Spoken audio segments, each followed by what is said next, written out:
Hi, I'm firearms attorney Gilbert Ambler, and today we are going to talk about how a judge that is traditionally viewed as an anti-gun judge issued a decision that on the surface appears to be pro-gun, but that when you actually read into it further is really an anti-gun decision. Before we dive into this subject, if you have not yet hit like, if you have not yet subscribed, go ahead, like, subscribe, comment so that we can understand your thoughts, and share it with your friends. That way you and your friends can keep getting this important Second Amendment related content. The judge that we're talking about is Judge Carlton Reeves in the Southern District of Mississippi. He's an Obama appointee. Mississippi, of course, inside the Fifth Circuit. And the case is United States versus Bullock. And in this case, it was a constitutional as-applied challenge to a felon in possession. Okay? 18 U.S.C. 922G says if you are convicted of a felony, it is unlawful for you to possess firearms under federal law.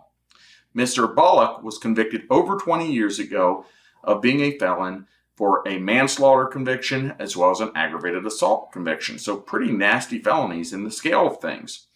And he challenged his conviction under Bruen, and Judge Reeves, an Obama appointee, threw out the conviction, which looked like a pro-gun ruling. So why would a judge that we traditionally view as anti-gun dish out a pro-gun ruling? And I think he's essentially trying to say that he thinks Bruen is a poor standard. And he does a couple of things. Throughout his decision, it's a long decision, a 77-page long decision. Throughout his decision, he criticizes Judges Scalia for Heller. He criticizes the McDonald decision. He criticizes the Bruen decision. And he essentially says that he believes judges are cherry-picking history, that they're just picking parts of history that they like to support what they want. He also indicates that he believes judges have gotten it wrong in Heller and that the Second Amendment is really a collective right only for service in a militia and not an individual right. So this starts to give some picture of what his true mindset is, what he actually believes. Nonetheless, he applies the Bruen test, the text, history, and tradition test, and he finds that the government did not demonstrate a historical tradition allowing them to restrict firearms from felons back at the time of founding.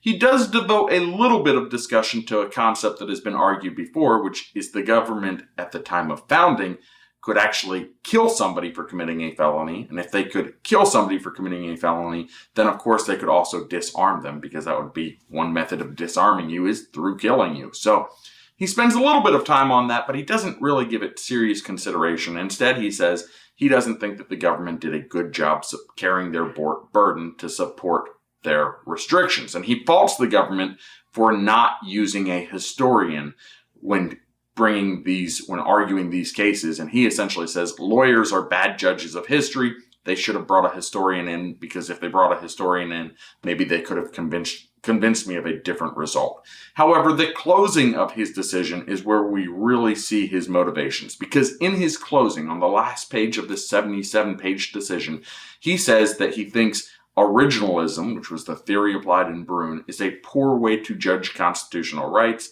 He says that Bruen stands in the way of progress, it stands in the way of change, and because of that, he doesn't think it will last long. Essentially what he's doing is he's poking the appellate court, saying, here, if I apply Bruen, it's going to mean that all of these violent felons, people that with manslaughter and aggravated assault convictions can possess guns.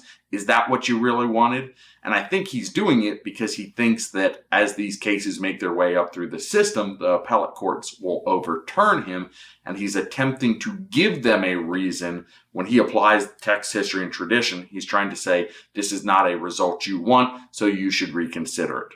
I actually think he got the right result. And I know people are going to disagree with this, but in my opinion alone, if you're dangerous, you should be behind bars.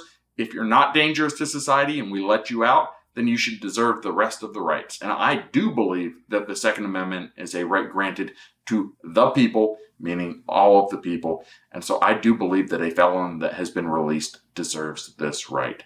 Comment your thoughts below. If you enjoyed this video, go ahead, hit like, hit subscribe. Until next time.